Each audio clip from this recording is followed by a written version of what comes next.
Today, I will show you how to add an app icon to your desktop in Windows. First, look at the bottom of your screen. Click the Windows icon. Now, at the top right, click All Apps.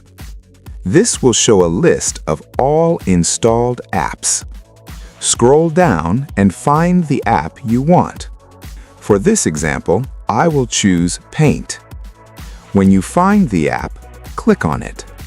Hold the mouse button. Now, drag it to your desktop. Release the mouse button. The shortcut is now added to your desktop. Now, I will show you how to add default desktop icons.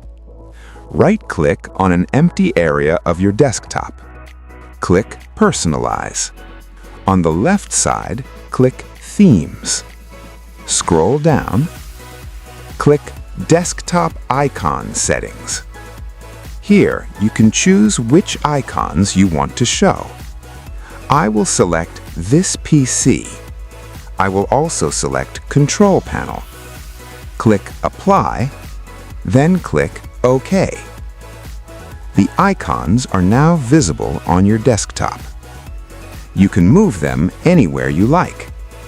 Next, I will show you how to create a shortcut for a file.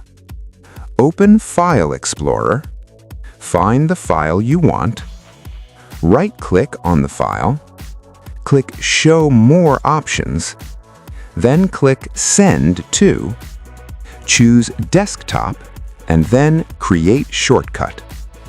You will now see a shortcut on your desktop.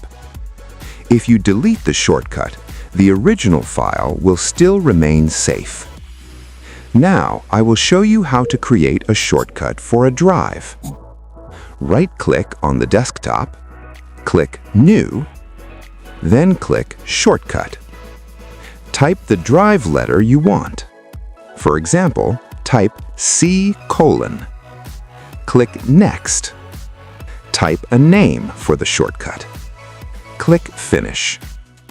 The new drive shortcut is now on your desktop. If you double-click it, it will open the C drive. If you want more Windows tips to work faster, please subscribe to my channel. Thank you for watching. See you in the next video.